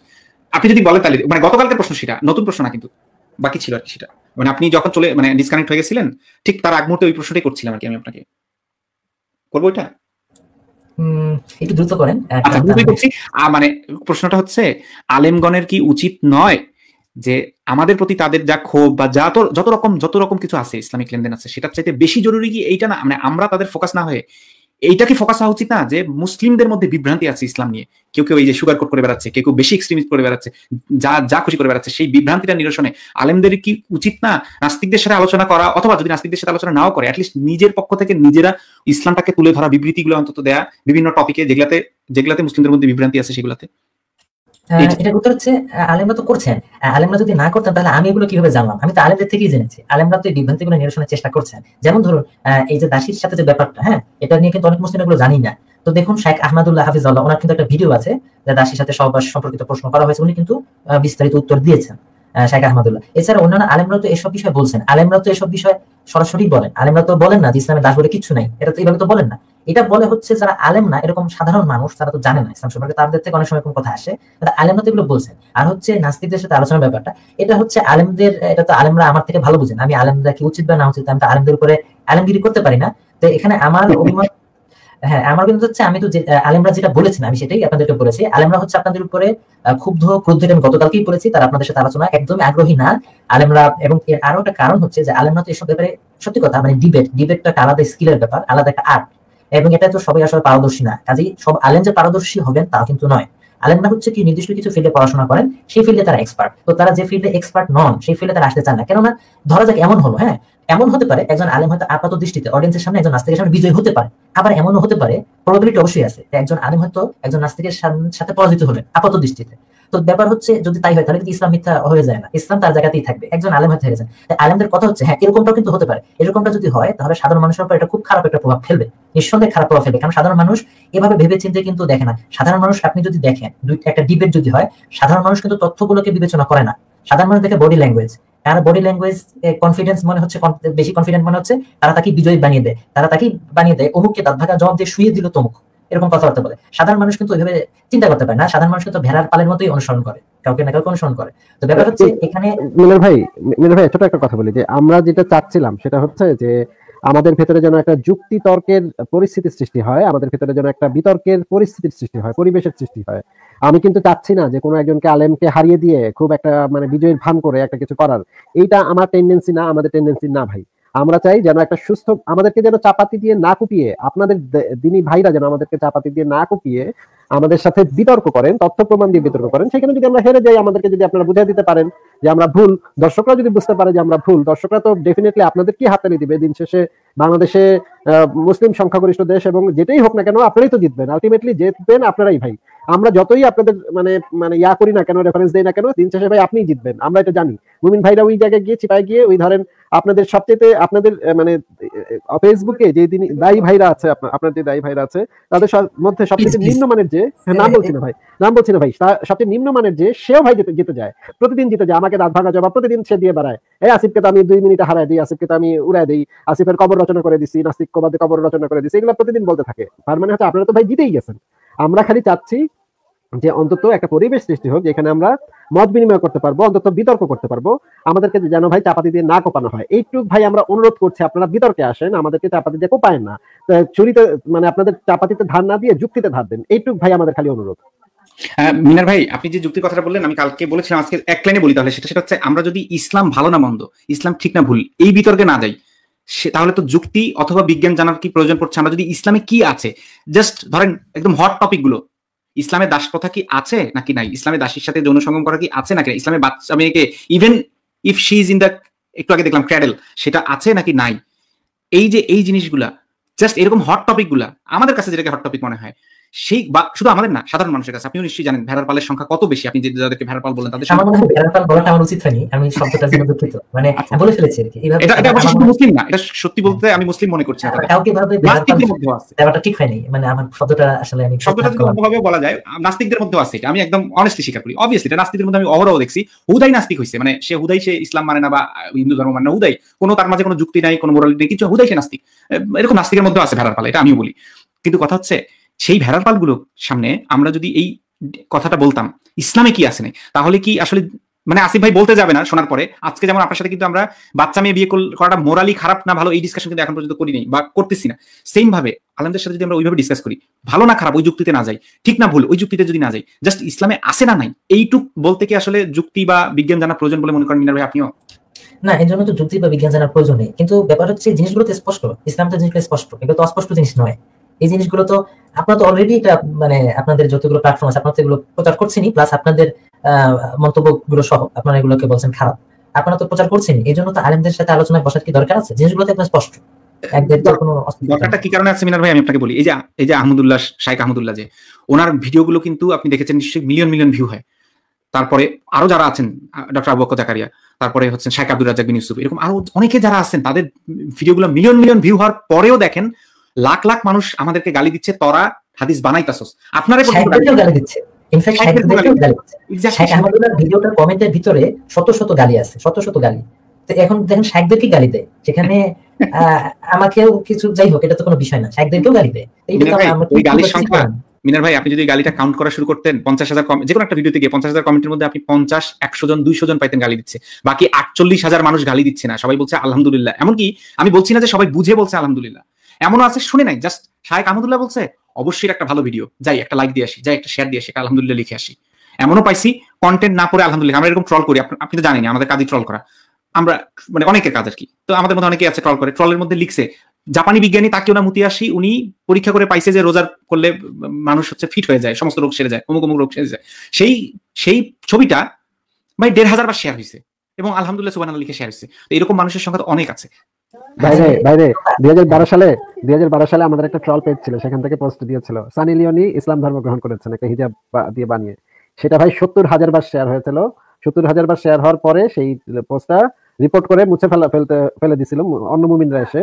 কিন্তু ভাই 70,000 বার শেয়ার, আমার দেখা সবচেয়ে বেশি শেয়ার ছিল সেই ছবিটা 2012 সালে। এক্স্যাক্টলি। তো এই যে তার মানে হচ্ছে আমরা দেখতে পাচ্ছি ইসলামে আমরাও আপনার সাথে একমত যে ইসলামে জিনিসটা তো ক্লিয়ার, বা শাইখরা তো বলতেছে, বাট ম্যাক্সিমাম মানুষ ওইগুলো শুনতেছেই না। তারা ভাবতেছে, যেমন আজহারি হুজুরের কথাই ধরি না কেন, তারা জানে না যে তারা কিন্তু আজহারি হুজুরের মুখে কিন্তু এই জিনিসটা শোনা যায় যে দাসীর সাথে সঙ্গম করাটা বৈধ, বা বাচ্চা মেয়েকে বিয়ে করা যাবে, এইরকম হট টপিক গুলো কিন্তু আজহারি হুজুর সবসময় বলেন। আজহারি হুজুর কিন্তু বলে যেগুলো হচ্ছে ধরেন ইমান আমলের কথা বা এই কথা, কিন্তু যেগুলো নিয়ে মানুষের মধ্যে মারামারি কাটাকাটি খুনোখুনি হচ্ছে বা আমরা খুনের শিকার হচ্ছি, আপনি যেমনটা বলেন যে আমরা তো বলতেছি না, ভাই আমরা তো বলতেছি না। এই যে আসিফ মহিউদ্দিনকে জার্মানিতে গিয়ে বলতে হচ্ছে, আমাকে অজানা স্থানে গায়েবী ওহী নাজিল করতে হচ্ছে। না, বিষয়টা এমন নয়। যদি আসিফ মহিউদ্দিন শুধু বলতেন যে ইসলামে দাসী আছে, তাহলে তো এরকমটা তো হতো না। মানে এটা তো করা হয় যে আল্লাহ এবং আল্লাহ রাসূল সাল্লাল্লাহু আলাইহি ওয়াসাল্লামকে গালাগালি করার জন্য তো মানুষ রেগে যায়। মানুষ তো এমনি শুধুমাত্র দাসী আছে এটা বলে তো ওইভাবে লাগে না, তাহলে মানুষ তো গালি দেয়। কিন্তু রাগে তো ভাই, রাগে না কে বলেছে ভাই? আমি যখন 2006 সালে যখন অনলাইনে আসি, সেই সময় আমি খালি লিখেছিলাম, তখন হাই ফাইভের যুগ ছিল। 2005 সালে আমি লিখেছিলাম আমি কোনো ধর্মে বিশ্বাস করি না, আমি একজন নাস্তিক, শুধু এই কথাটুকু লিখেছিলাম। সেখানে অসংখ্য গালি ছিল। তারপরে 2007 সালে যখন আমি ফেসবুক অ্যাকাউন্ট খুলি, তখন আমি লিখেছিলাম মানে রিলিজিয়াস ভিউতে অ্যাথিস্ট দিয়েছিলাম, সেটার পিছনে আমাকে অসংখ্য গালি খেতে হয়েছে। তখন আমি কিচ্ছু বলি নাই, নবী মোহাম্মদ নামও তখন উচ্চারণ করি নাই। নবী মোহাম্মদ নাম উচ্চারণ করেছে তো আরো পরে, তখন আরো কিছুদিন পরে, তখন তো নাস্তিক বলা অবশ্য রাগে, এটা ঠিক, এটা আপনার সাথে আমি একমত। আচ্ছা, তাহলে এই জায়গাটাতে থাকি যে তাহলে এই যে আলোচনাটা ঠিক আছে, এবার বুঝলাম শাইখদের আলোচনা করার, তারপরে ধরে নিলাম যে ওনাদের ইচ্ছা নেই। তাহলে যদি আলোচনাটা হতে হয়, সেই ক্ষেত্রে ধরেন কখনো এরকম একটা আলোচনা হলো, এরকম আলোচনা যদি একটা হয়, সেই ক্ষেত্রে কাদের সাথে আলোচনা হওয়া উচিত বা কাদের সাথে আলোচনা হওয়াটা মিনিংফুল হবে? একজন টম ডিক অ্যান্ড হ্যারি যার 1 মিলিয়ন ফলোয়ার আছে এবং সে যা খুশি তাই বলে বেড়ায়, সেই ব্যক্তিটা জাস্ট তার 1 মিলিয়ন ফলোয়ার আছে এই জন্য তার সাথে আলোচনা করাটা জরুরি, নাকি একজন ব্যক্তি যার কিনা আপনার মতো 34,000-35,000 ফলোয়ার আছে, বাট সে ইসলামের মধ্যে যা আছে সে বলে বেড়াচ্ছে, অথবা আপনার চেয়ে আরো বেটার যার কিনা ফলোয়ার হয়তো নাই বেশি, 17,000 ফলোয়ার আছে, বাট সে একজন স্কলার, সে দেখা গেল একটা ইসলামী একটা সংস্থার, ইসলামিক ফাউন্ডেশনের সে একজন খুব বড় সড়ো একজন কিছু একটা, এরকম যে যারা কিনা ইসলাম মানে যারা এক কথায় ইসলাম সম্পর্কে কিছু একটা বললে যাকে ডিজাউন করবে না। যেমন আপনি ভাববেন না যে আপনাকে অশ্রদ্ধা করে বলছি, আপনি নিশ্চয়ই জানেন এটা। আপনি যদি ইসলামের পক্ষ থেকে এই যে আজকে যে কথাগুলো এখানে বললেন, জাস্ট এইটুকুও যদি আপনি বলেন পাবলিকলি, আপনাকে ডিজাউন করবে মুসলিমরা, বলবে এই বেটা মুসলিম না, এই বেটা তো আলেম না, এই বেটা কেন এগুলো বলতেছে। মিনার ভাই আমি কি ভুল বললাম? না, আপনি ঠিকই বলেছেন, বলার সম্ভাবনা রয়েছে। কিন্তু তাহলে যার ক্ষেত্রে এটা বলার সম্ভাবনা নাই যে ও বেটা স্কলার না, ও বেটা জানে না, এই কথাটা যার ক্ষেত্রে বলার সম্ভাবনা নাই, তার সাথে কি আলোচনাটা হওয়া উচিত না? যদি হয় আর কি আলোচনা কখনো, আপনার কি মনে হয় কার সাথে হওয়া উচিত? মাথা ভাই এখানে তো একটা জিনিস আপনাকে বলে নেই যে ফেস দ্য পিপল নামক পেজে আমার সাথে যোগাযোগ করা হয়েছিল একটা লাইভ আলোচনা, সেটা নিশ্চয়ই আপনারা জানেন। সেখানে মুফাসসিল আমার চ্যালেঞ্জের জবাব দিয়েছে। চিন্তা করেন কত বড়, মানে আমার ভাই মানে এইভাবে অসম্মানটা আমাকে না করলেও পারতো। আপনি কি আলোচনায় যাবেন ভাই? এটা একটা প্রশ্ন করলেন আপনি, আমাকে গালি দিতেন একটা, না হয় একটা কিছু একটা গালি দিতেন, এইভাবে অপমান করতে পারলেন আপনি আমাকে। মিনার ভাই কিন্তু আলটিমেটলি গালি দিল, ভদ্র ভাষায় দিল আর কি, ভদ্র ভাষায় গালি দিলেন না, মানে আমি খুবই দুঃখিত। মানে চিন্তা করেন, সে ইসলামের পক্ষে একজন ফাতিমা রাসূল, সে একজন ইসলামের পক্ষে হয়ে আমার সাথে বিতর্ক করবে। মানে ভাই দিনকালকে এত খারাপ পড়ছে আমার, যে আমার মানে এরকম লোকের সাথে আমার ব্যাপারটা অন্যভাবেও দেখতে পারেন, কিন্তু ইসলামেরও দিনকাল এত খারাপ পড়ছে যে তাকে ইসলামের পক্ষে ডিবেট করতে। আমি আসলে এটাই ভাবছিলাম আর কি, তাই না মিনার ভাই? আমি এটাই ভাবছিলাম কি হইলো, মানে থাক আমি কাউকে যে না পিছনে কিছু না বলি আর কি, আমি আসলে এক্স্যাক্টলি কি ভাবছিলাম আর কি। তাহলে আপনি অন্তত এটা বলেন মিনার ভাই, যে কোন জাতীয় লোকের সাথে আসলে আলোচনা হতে পারে? এটা কি ধরেন কোন একজন দিনের পথে দায়ী, বা কোন একজন এরকম ফাতিমা রাসূল যে 2 দিন পর ডিগবাজি দিয়ে একবার ইসলামে একবার এটাতে ওটাতে যাওয়া আসা করে সে, নাকি একজন স্কলার যাকে কিনা অ্যাটলিস্ট মুসলিমরা ডিজন করবেন? কারণ আলোচনার মূল টার্গেট তো ওই মুসলিমরা, সাধারণ মুসলিমরা বা সাধারণ মানুষরা, বিভিন্ন ধর্মের বা অমুসলিমরা বা মুরতাদরা, সাধারণ যারা আছে তারা, সেই মানুষগুলো তো টার্গেট। তাদেরকে তো সত্য জানানো, ইসলামে কি আছে সেটা জানানো। ভালো মন্দ ডিসকাশনের কথা আমি বারবার বলছি, ভালো মন্দ নিয়ে ডিসকাস করাটা জরুরি না। আগে প্রয়োজন ইসলামে কি আছে এইটুক নিয়েই একমত হওয়া, নাস্তিক এবং মুসলিমদের মধ্যে একমত হওয়া। তারপরে আমরা ডিসকাস করতে, যারা যুক্তি জানে তখন তারা আসবে, যুক্তিতে যারা মাস্টার্স করছে, পিএইচডি করছে, বা বিজ্ঞানে যারা মাস্টার্স পিএইচডি করছে তারা আসবে তখন বিজ্ঞান নিয়ে, যুক্তি নিয়ে কথা বলতে। আগে একমত হওয়ার জন্য ইসলামে কি আছে নাই, কারদের কি ধরনের মানুষের সাথে আলোচনা হতে পারে বলে আপনি মনে করেন মিনার ভাই? এখন ব্যাপার হচ্ছে স্কলাররা আপনাদের, আমি আগেও বলেছি আবারও বললাম, যে আপনারা যেহেতু আল্লাহ রাসূল সাল্লাল্লাহু আলাইহি ওয়াসাল্লাম সম্পর্কে প্রতিনিয়ত লাইভে অনেক আপত্তিকর কথা বলেন, যেগুলো আমাদের সবার জন্য দুঃখের এবং ক্ষোভের কারণ, তো অবশ্যই স্কলাররা তারা আপনাদের সাথে আলোচনা করতে আগ্রহী না। এটা হচ্ছে প্রথম পয়েন্ট। আর দ্বিতীয় পয়েন্ট, আপনি যেটা বলছেন যে এখানে, এটা তো ঠিক যে এক্ষেত্রে তো স্কলারদের সাথে কথা বলতে হবে, এটা তো ঠিক। বাট এখন স্কলাররা রাজি না হয় না, আমি মনে করি তাদেরও কারণ আছে রাজি হয়। যেমন ধরুন ফেস দ্য পিপল, এটা কিন্তু অনেক বড় একটা প্ল্যাটফর্ম, এখানে অনেক বেশি ভিউ হয়, তো এমন সম্ভাবনাও আছে। ধরুন একজন সাধারণ মুসলিম ব্যক্তির সাথে আলোচনাটা দেখলো, মানে আমি একদম কিন্তু ফ্র্যাঙ্ক ভাবে বলছি, হ্যাঁ, কোনো কিছু লুকোছাপা না করে একদম ফ্র্যাঙ্ক ভাবেই বলি। ধরা যাক সে হয়তো আসিফ মহিউদ্দিনকে হয়তো সে চিন্তা না আগে, কিন্তু ফেস দ্য পিপল একটা বড় একজন আলেম এসেছেন, সে আসিফ মহিউদ্দিনের সাথে একটা আলোচনা দেখলো। এমন হতে পারে যে আসিফ মহিউদ্দিনের সাথে আলোচনাটা দেখে সে আসিফ মহিউদ্দিনের ব্যাপারে জানতে পারলো, এটা হতে পারে। জেনে সে আসিফ মহিউদ্দিনের লাইভ নিয়মিত দেখা শুরু করলো, তার ওয়েবসাইট নিয়মিত ভিজিট করা শুরু করলো, এবং হতে পারে সে তো জানে না কিছুই, সে এটা শুনে সে ইমান নিয়ে সে সংশয় করে যেতে পারে, নাস্তিক হয়ে যেতে পারে। একদম ফ্র্যাঙ্ক ভাবে আমি বললাম, এটা বহু সম্ভাবনা আছে। আলেমরা অবশ্যই এটা এনশিওর করবেন যে আসিফ মহিউদ্দিনের যাতে ইয়েটা না হয়, মানে প্রচারণাটা যতদূর কম হয়, এটা এনশিওর করার চেষ্টা করবেন আলেমরা, এবং এটা একটা অন্যতম বড় কারণ। এবং এটা একটা কারণ যে কারণে এই প্ল্যাটফর্মে অন্তত ফেস দ্য পিপল এখানে অন্তত আসবেন না। তবে হ্যাঁ, এমন হতে পারে একটু মানে আপনি বলতে চাচ্ছেন যে আলেমগণ নিশ্চিত করবেন যেন কোন মুসলমান যাচাই করে দেখতে না পারে যে নাস্তিকতা কি জিনিস, ইসলাম কি জিনিস, ইসলামের সমালোচনাগুলো নাস্তিকরা কি কিভাবে করে, কোন কোন জায়গাগুলোতে সমালোচনা করে, এগুলো যেন কেউ যাচাই করে দেখতে না পারে। অন্ধভাবে যেন ওই যেটা বাপদাদা 14 গোষ্ঠী যেটা বলে গেছে, মানে মোহাম্মদেরও বাপদাদারা যেগুলা মানে করে গিয়েছিল, কাফেররা সেই সময় বলতো যে আমাদের বাপদাদার ধর্ম আমরা ত্যাগ করবো না, ঠিক একই পদ্ধতি এখন আলেমরাও নিয়েছে। আলেমগণ এখন আসলে পৌত্তলিক কাফেরদের সুন্নাহ অনুসরণ করছে। একটু শেষ করি আমি, পৌত্তলিকদের সুন্নাহ অনুসরণ করছেন আলেমগণ এখন, যে আমাদের বাপদাদার ধর্ম আমরা মোহাম্মদের কথা যেমন শুনতে দিত না সেই সময়, মোহাম্মদ কি বলতো, ওকে পাগল বলতো, মোহাম্মদ হচ্ছে একটা পাগল, ও হচ্ছে কি একটা মানে খারাপ লোক, ও উল্টাপাল্টা কথা বলে, আমাদের বাপদাদার ধর্মকে খারাপ বলে, শুনতে দিত না। ঠিক একই সুন্নাহ অবলম্বন করছে এখন আপনাদের আলেমরা তাহলে পৌত্তলিকদের সুন্নাহ অবলম্বন করছে নাকি? না, বিষয়টা ঠিক এরকম না। বিষয়টা হচ্ছে এরকম, যেমন ধরুন মায়েরা কিন্তু তাদের বাচ্চাদেরকে, ধরেন একটা রাস্তা দিয়ে বড় বড় ট্রাক যাচ্ছে বা বাস যাচ্ছে, তো মায়েরা তাদের বাচ্চাদেরকে বলে এই রাস্তায় খেলো না, তাহলে সমস্যা হবে, বিপদ হবে। একটা ছোট বাচ্চা তো সেটা সম্পূর্ণ নাও বুঝতে পারে যে তার কি বিপদ হবে। মায়েরা এনশিওর করে বাচ্চাটা যেন কোনো প্রকারের ক্ষতির সম্মুখীন না হয়, এটা এনশিওর করে। এখন সাধারণ মানুষের ভিতর অনেকে আছে যারা বিচক্ষণ, অনেকে আছে যারা ইসলাম সম্পর্কে জ্ঞানী, ইসলামের কোরআন পড়া আছে, হাদিস পড়া আছে, সিরাত পড়া আছে, এরকমের আছে। অনেকে আছে একেবারে কিছুই জানে না, শূন্য মুসলমান, কিন্তু শূন্য মুসলমান হইলেও সে মুসলমান, সে নাজাতের পথে আছে অ্যাটলিস্ট।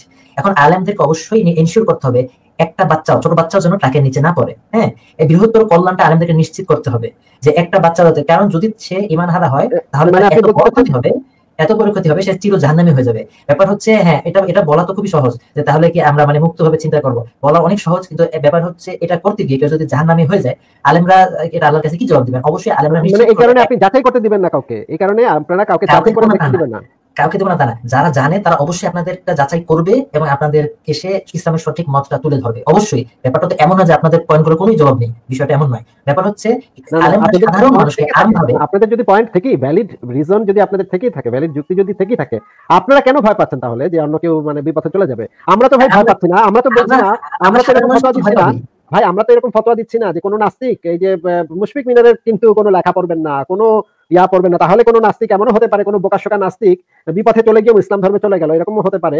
আমরা তো এরকম ফতোয়া দিচ্ছি না, কারণ আপনি তো জাহান্নামে বিশ্বাস করেন না, আপনি তো ফতোয়া দিবেনই না, স্বাভাবিক। আপনার না, সে তো দুনিয়াতে জাহান্নাম বানাই ফেলতেছে, কি বলেন আপনি? কপি করবে তো, সে তো যদি কপি করে গিয়ে, আমি তো ভয় আছি, সে যদি কপি শুরু করে। যেমন এই যে যার নামটা একটু আগে বললাম, মিনার ভাই একটু আগে যার নামটা বললাম, সে যখন মুসলিম ছিল তখন সে আসিফ মহিউদ্দিনকে গালাগালি, কোপাকুপি, অস্থির কারবার। আবার যখন সে নাস্তিক হলো তখন সে মুসলিমদেরকে গালি দিল, কোপাকুপির হুমকি দিল, মুসলিমদেরকে কত কিছুর বাচ্চা বলে যে গালি দিছে সে মুসলিমদেরকে, ইস টয়লেটের মধ্যে কোরআন ফ্লাশ করছে, এই করছে করছে, আমরা তারই উল্টা আরো সমালোচনা করছি। আপনি নিশ্চয়ই ওই সময়গুলোতে দেখেছেন আমাদের বক্তব্য। কেউ এসে, তাই না মিনার ভাই, কেউ এসে যদি আমাদেরকে বলে যে ভাই আপনাদের মতো আরেকজন নাস্তিক আছে মুখে, আমরা সাথে সাথে বলতে এই কি বলেন আপনি, আমাদের মতো মানে আপনি আমাকে অপমান করছেন, আমাদের মতো কেমনি সে হয়, সে কেমনি আমাদের মতো নাস্তিক হয়? সে তো নাস্তিকই না, সে মানুষের সাথে যা যা করতেছে, হেট স্পিচ ছড়াচ্ছে, কল ফর ভায়োলেন্স, সে ভায়োলেন্সের জন্য ডাক দিতেছে, মুসলিমদের বিরুদ্ধে সে লড়াই করবে, এই সেই করবে, দল বানাচ্ছে সেই সেই। আবার কি হলো, আপনারাও ছড়ান হেট স্পিচ, তো আপনারা যে ছড়ান না তা কিন্তু না। যেমন উদাহরণ দিতেন, যেমন আপনারা কোন একটা বাংলা গালির সাথে রাসূল সাল্লাল্লাহু আলাইহি ওয়াসাল্লামের নামটা জুড়ে দেন, কিন্তু এটা কি একটা কোন জাতির উদ্দেশ্যে মানে সম্প্রদায়ের উদ্দেশ্যে হেট স্পিচ হইলো কি মিনার ভাই? আপনি কি সত্যি মনে করেন এটা? এটা হচ্ছে মানে রাসূল সাল্লাল্লাহু আলাইহি ওয়াসাল্লামের ব্যাপারে তো হেট স্পিচ। না না, যেমন আমি যদি হিটলারকে সমালোচনা করি, হিটলারকে গালি দেই, জামাত ইসলামের নেতা মাওদুদি বা গোলাম আজমকে গালি দেই, এটা কি হেট স্পিচ ছড়ানো হলো?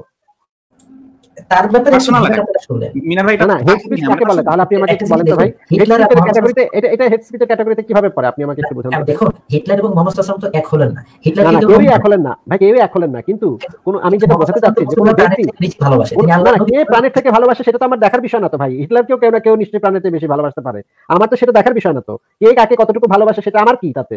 সে যদি তার যদি কোনো ক্রাইম আমি দেখি, আমি সেটা অবশ্যই বলতে পারি। গোলাম আজমকেও সে নিজের বউয়ের থেকে বেশি ভালোবাসতে পারে, তাতে আমার কি ভাই?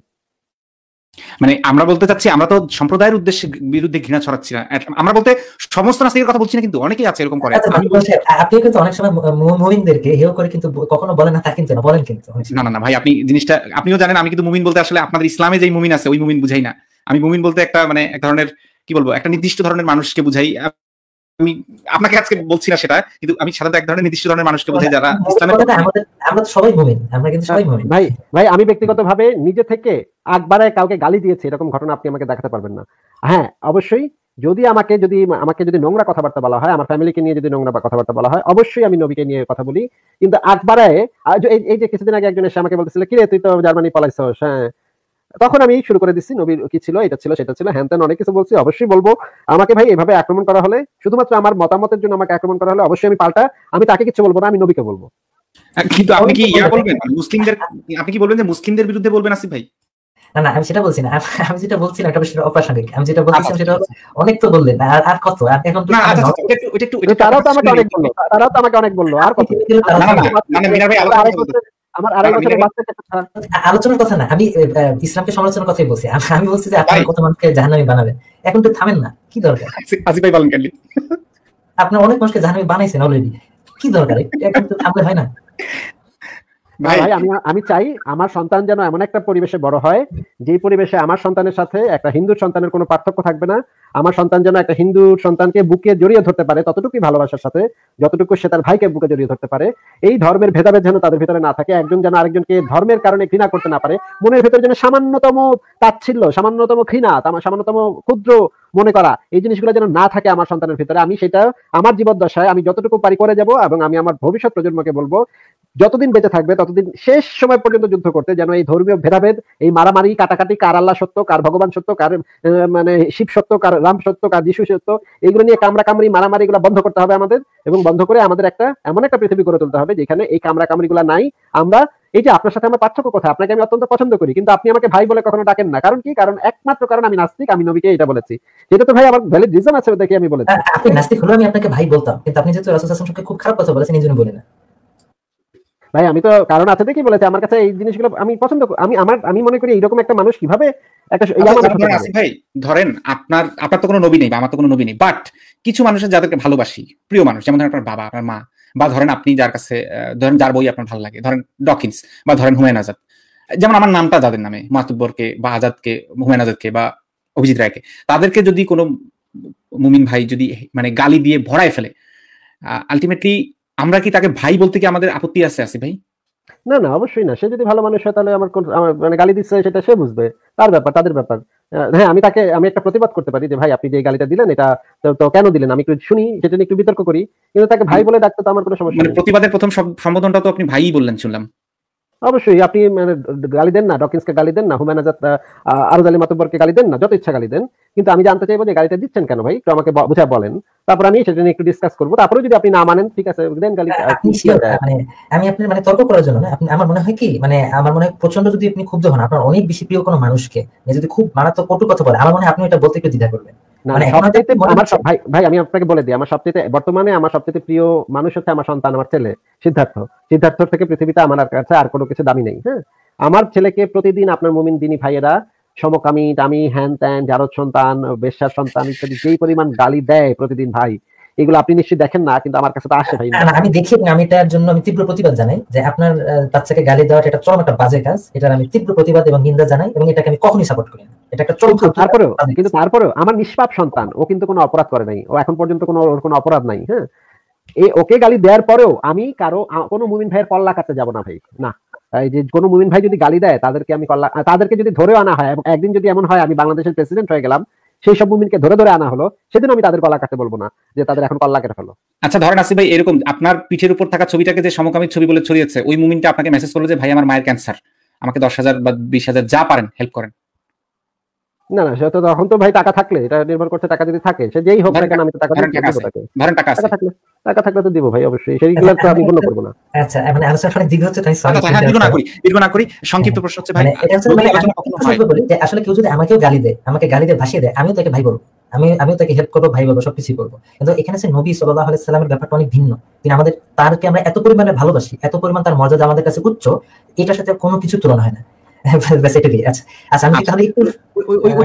উত্তরটা পেলাম না, সংক্ষেপে বললে হবে। সেটা হচ্ছে যদি কখনো আলোচনা হয়, আপনি যদি বলেন যে না আলোচনা হওয়ার সম্ভাবনা নেই, তাহলে তো নাই, তাহলে প্রশ্নটা ওই দিকে চলে যায় যে তাহলে আম জাম যদু মধু কদুর সাথে আলোচনা করে আসলে ইসলামের কি কোনো লাভ আছে? ইসলামের তো লাভ তখনই আছে যদি আপনারা সবাই ইসলামের বিরোধিতা বন্ধ করেন, সবাই মুমিন মুসলিম হয়ে যান, তাহলে তো ইসলামের লাভ আছে। ঠিক আছে, আমি তাহলে ধরে নিলাম। আচ্ছা বলেন। এখন আপনারা যেটা চাচ্ছেন আমি সেটা বুঝতে পারছি যে আপনারা চাচ্ছেন, তো আমি একটা জিনিস বলতে পারি, যে সমস্ত আলেমরা আপনাদের সাথে আলোচনা করেন, আপনারা ট্রাই করতে থাকেন। সবাই তো আসলে করবেন না আলোচনা, এবং এটা ওনারা অবশ্যই আমার থেকে অনেক ভালো ইসলাম বোঝেন, এবং তারা হয়তো ভালো কোন ইসলামিক কারণে তারা আপনাদের সাথে আলোচনা করতে চান না। তো এখন তারপরেও কোন আলেম কিন্তু করেন, যেমন মুফতি রহমানী সাহেব, আপনারা তো বলেছেন যে ওনার সাথে কেন করতে চান না। ওনার সাথে আমরা করতে ইচ্ছুক, ওনার সাথে আমরা কি জানি একটা কন্ডিশন আছে, ওই জন্য মনে হয় একটু সমস্যা। ওনার পক্ষ থেকে কন্ডিশন হচ্ছে যে হচ্ছে সারাক্ষণ মনুসংহিতা তানভীর সারাক্ষণ পাশে থাকতে হবে তার, এবং মনুসংহিতা খুলে সামনে বইয়ের প্রচ্ছদটা দেখাইতে থাকে সারাক্ষণ, এই যে মনুসংহিতা। আচ্ছা আমি একটা অফার দিচ্ছি, ধরেন যদি সাইফ হাসান ভাই যদি মডারেটর থাকেন, তাহলে মুফতি রহমানী সাহেবের সাথে কি আপনি আর কেউ না, শুধু মানে সাইফ হাসান ভাই? অবশ্যই বলতে হবে না ভাই, অবশ্যই আমি রাজি আছি। আচ্ছা তাহলে আমি দেখি, আমি তাহলে বলে দেখবো, অবশ্য ওনাদেরও সম্মত হতে হবে। আমি জাস্ট বলতে পারি আর কি, যে যদি মডারেটর থাকেন তাহলে আমি বলে দেখতে পারি এটা। হ্যাঁ আপনি তাহলে বলে দেখেন, আপনার পেজে যদি নাও হয় অ্যাটলিস্ট মুফতি রহমানের পেজে, বাট ওই সব যে জায়গাগুলোতে আর কি যে গালাগালি এই করে বেড়ায় সারাদিন, সেই জায়গাগুলো না গালাগালি হবে না, মানে এটা না হলেও মানে আপনার পেজে, আপনার পেজে মুফতি রহমানী সাহেবের পেজে, অথবা আমাদের পেজে, যেখানে এই তিনটা জায়গা যে কোনো একটা জায়গা, বাট ওই রকম নোংরা জায়গাগুলোতে না প্লিজ। হ্যাঁ মানে যেখানেই হবে সেখানে কোনো গালাগালি থাকবে না, দুইজন অ্যাডাল্ট, দুজন পূর্ণবয়স্ক মানুষ তারা ভদ্রভাবে কথা বলবে, এরকম যদি পরিবেশ থাকে তাহলে সেখানেই হবে আর কি। তবে মানে আমার মনে হয় না যে আসিফ ভাইও এলে এই ওইরকম নোংরা একটা জায়গাতে, মানে এরকম আপনাদের মতো এরকম পরিচ্ছন্ন জায়গা থাকতে নোংরা জায়গাতে গিয়ে যেতে রাজি হবে, আমার মনে হয় না। তবে এইটা আমরা বুঝলাম আপনার কাছ থেকে যে আসলে আপনিও বুঝতে পারছেন নিশ্চয়ই যে কেন আমরা স্কলারদের সাথে না বসে এই যে যারা আম জাম যদু মধু কদু আছে যাদের নাম দেওয়া হচ্ছে, আপনার নামটাকে আমি মোটেও কিন্তু আমজাম যদু আমি নিজেই বলবো, কারণ আমি নেহাতি অজ্ঞ একজন মানুষ, আমিও নিঃসন্দেহে যদু মধু, আমি নিজেই বললাম না, আমি সেটা বলতে ইচ্ছুক না, কারণ হচ্ছে না আপনি তো মানে আলেমদের বা ইসলামের কথা নিজের কথাটা অ্যাড করতে ইচ্ছুক না, এই জিনিসটা আমরা বুঝতে পারছি। কিন্তু যারা ভাই ওইগুলো কিচ্ছু ধার ধারে না ভাই, তাদের সাথে আলোচনা করে যে লাভ নাই, আমাদের লাভের কথা বলতেছি না, ইসলামের বা মুসলিমদের লাভ নেই, সাধারণ মানুষের লাভ নেই, এটা তার মানে আপনিও বুঝতে পারছেন, আমরা বুঝতে পারছি। আমরা কেন তাহলে স্কলার ছাড়া যাতার সাথে ওখানে গিয়ে বসতে চাচ্ছি না বা কোথাও বসতে চাচ্ছি না, এটা আপনিও বুঝতে পারলেন। উদাহরণ হিসেবে আছি দেখুন, যেমন দেখেন আপনি একজন স্কলার যিনি মানে আলেম যিনি আর কি, উনি খুব অত বেশি একেবারে পুরো ন্যাশনাল লেভেলের পুরো একেবারে হেভিওয়েট কোনো একজন আলেম না, বাট তারপর উনি যেহেতু আলেম, তার সাথে কিন্তু আমরা আসিফ ভাই বলা মাত্রই বলে দিলে যে অবশ্যই রাজি আছি। তার মানে দেখেন আমাদের আজকেও মিনার ভাইয়ের বাসায় ডাক পড়ে গেছে। আচ্ছা আমার মনে হয় মিনার ভাই যেটা বলতে এসেছিলেন সেটা উনি বলেছেন, এবং সেটার উত্তরটা শুনেও গেছেন যে মানে রহমানী সাহেব যদি আসেন। আরেকটা কথা বলতে পারি, মিনার ভাইয়ের একজন ওস্তাদ আছেন আব্দুর রহমান, উনিও যদি আসেন, ওনার সাথে কথা বলতে আমি আসলে ইন্টারেস্টেড। আসলে ওনার কথা ওনার একটা আমি দেখেছি, ওনার একটা একা একা লাইভ বা একা একা কি যেন একটা আলোচনা, সেটা আমি খানিকটা দেখেছি। ওনার সাথে যদি আমি কথা বলতে পারি তাহলে তো অবশ্যই আমার ভালো লাগবে। আচ্ছা, আরেকজন আছে মিনার ভাইয়ের বোধহয়, মিনার ভাই বোধহয় ওনার সাথেও বোধহয় শেখেন, তালিম নেন আর কি। ওনার নামটা কি শামসুদ্দোহা, আমি যদি ভুল বলে থাকি একটু যদি কারেকশন করেন। মুফতি শামসুদ্দোহা সাহেব। জি জি। হ্যাঁ আসিফ ভাই, উনিও কিন্তু একজন মানে হতে পারেন, আপনার সাথে আলোচক হতে পারেন।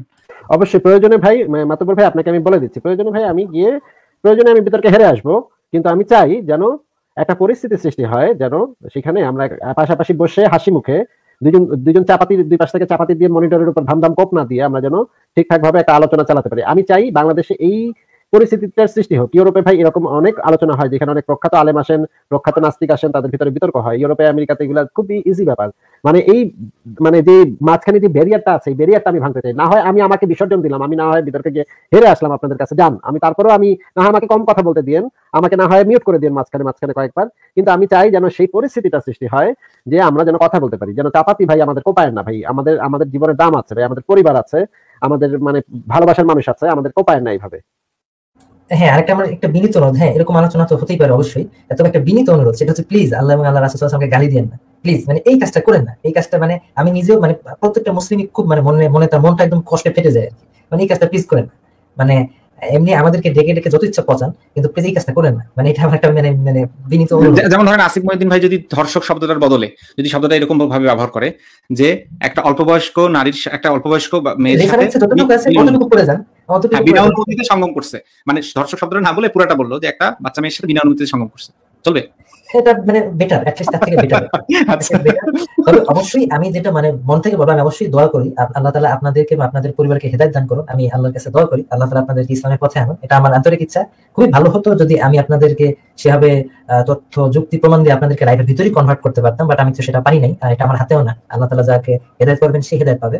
তবে আমি আল্লাহর কাছে দোয়া করি, আমি এটাই চাইবো। অবশ্যই আমি এরপরে এটা চাবো না যে আপনারা অবিশ্বাসী অবস্থায় আপনাদের জীবনটা কাটান, কারণ তাহলে আল্লাহর শাস্তির উপযুক্ত হবেন আপনারা। দুনিয়া তো কিছু না, আখিরাতের শাস্তি হচ্ছে বড় শাস্তি।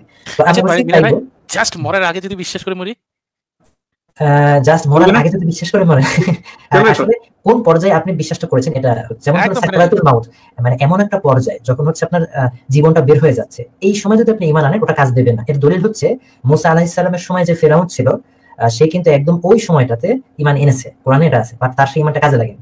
আপনাকে মোটামুটি তার একটু আগেও যদি আপনি ঈমান আনেন, তাহলে অবশ্যই উপকৃত হবেন। একদিন দেড় দিন আগে, হ্যাঁ অবশ্যই আপনি উপকৃত হবেন। ঠিক আছে, তাহলে তো ঠিক হলো।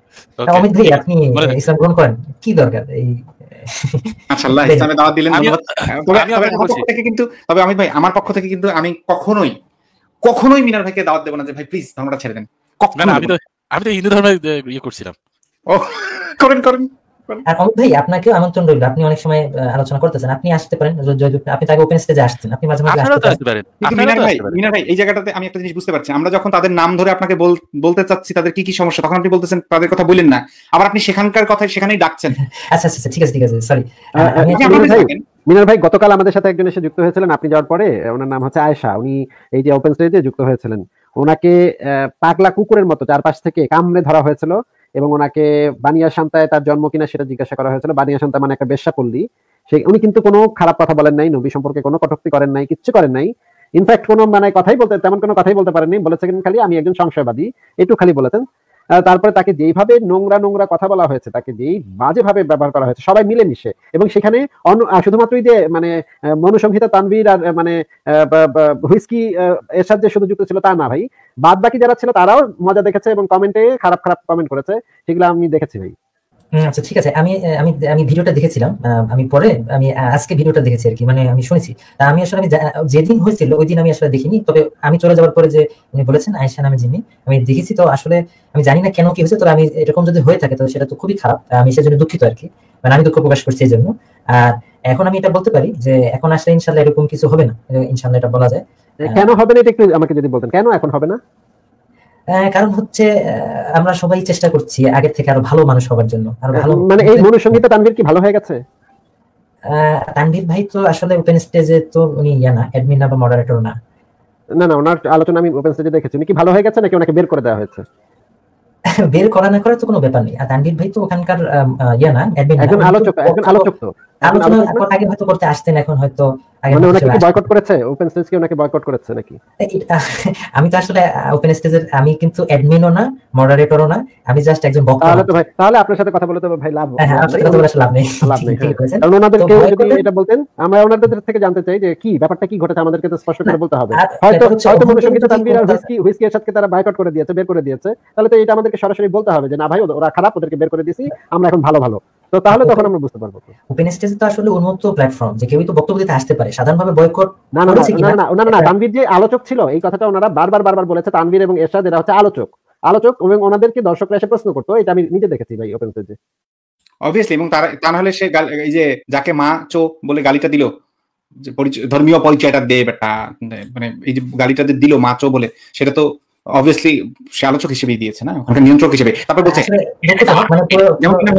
যেমন বলি আমি করছি এটার জন্য ইনশাআল্লাহ এমনটা আর হবে না আর কি। মানে আমরা সবাই তো ভুল ভ্রান্তি করি। আমি আসলে জানতে চাচ্ছি যে কেন হবে না, সেটার মানে কারণটা কি সেটা জানতে চাচ্ছি। সেটা আমি বলেছি যতটুকু বলা সম্ভব। আর হচ্ছে অভ্যন্তরীণ মিনার ভাই ওই ব্যক্তিগুলো কিন্তু নিয়ন্ত্রণ করে, এই এটারে ধর, এটারে ধর, এটারে মিউট কর, এটারে বাইর কর, নিয়ন্ত্রণ করে। এইটা দেখা, এই যে যেটা দেখাইতে কইছে এইটা দেখা, এটারে মিউট কর, এটা হয়ে গেছে, এটা মানে হুট করে তুই তুকারি শুরু করে দেয়, হুট করে তুই তুকারি এগুলো শুরু করে দেয়। ভাই কি এগুলো ভাই? আমি একটা করতে পারি, পদক্ষেপ নিতে পারি যে আপনারা যদি আল্লাহ এবং আল্লাহ রাসূল সাল্লাল্লাহু আলাইহি ওয়াসাল্লামকে, মানে এটা আমার অনুরোধ, হ্যাঁ, মানে এটা কোনো কন্ডিশন মনে করেন না, অনুরোধ মনে করেন, আপনারা একটু মানে শব্দ চয়ন করে একটু কম করেন। আমিও ইনশাআল্লাহ আমি চেষ্টা করব ওপেন স্টেজে যে কর্তৃপক্ষ আছে, আমি কর্তৃপক্ষ না, আমি একজন বক্তা মাত্র, আমি অ্যাডমিন না, মডারেটর না। মিনার ভাই আপনি নিজের রেপুটেশনের জন্য এই অনুরোধটা খারাপ, আপনার নিজের রেপুটেশনের জন্য। কেন খারাপ জানেন? যারা আল্লাহ রাসূলকে কোনো গালি দেয়নি তাদের সাথে খারাপ ব্যবহার করা হয়েছে, সুতরাং আমাদের সাথে এইটা বলে তারপরে আপনি রাজি করবেন, এইটা মানে তাদেরকে রিকোয়েস্ট করবেন, আমাদেরকে রিকোয়েস্ট করছেন। আমি তো সেজন্য দুঃখিত, মানে ওনার সাথে যে আয়েশার সাথে যে খারাপ ব্যাপারটা করা হয়েছে, আমি তো সেজন্য দুঃখ প্রকাশ করেছি আমার পক্ষ থেকে। আমি এর জন্য খুবই দুঃখিত, মানে আমি শুনে খারাপ লাগছে আর কি আমার, আমি জন্য দুঃখিত। এবং সবচেয়ে ভালো হয় কি জানেন মিনার ভাই, যেহেতু আপনি নিজেও সেখানকার, মানে আপনি নিজেও যেহেতু তাদের সাথে মানে দোস্ত বন্ধু নন, সেই কারণে ভালো হয়। এই কারণে আমরা এই জাতীয় নোংরা জায়গাগুলো নিয়ে কথা না বলেই, আপনার পেজ আছে আবু রহমানী, মুফতি আবু রহমানী, ওনার পেজ আছে, ওনার সাথে আমার ফোনেও কথা হচ্ছিল, উনি আসলে সত্যি বলতে উনি রাজিও হয়েছিলেন ইয়েতে আলোচনা করতে। তো ঠিক আছে, সমস্যা নেই, আপনারা যেখানে স্বাচ্ছন্দ্য বোধ করেন সেখানে ইনশাআল্লাহ। এবং মডারেটর হিসেবে আমরা বলেই দিলাম, আপনি একজন মুসলিমের নাম বলেছেন, আমরা সেটাতেই রাজি। মানে আমাদের এমন না, আমি বলতে পারতাম যে মিনার ভাই আপনি মডারেশন করেন, যেমন যদি আপনি আমাকে জিজ্ঞেস করতেন আমি মডারেটর হব না, কিন্তু কেন আপনি মডারেটর হলে তো অবভিয়াসলি সেটা বেস্ট হতো না। না না না, আমি মডারেটর হতে পারি না, আমি না হলেই ভালো। আমি মডারেটর না হলেই ভালো আর কি, আমার থেকে না হয় ভালো। পরে আবার মিনার ভাইকে ইসলাম বিদ্বেষী বলে গালিগালাজ করবে লোকজন। আচ্ছা ঠিক আছে, তাহলে আজকে তো অনেক রাত হয়ে গেছে, তো আমি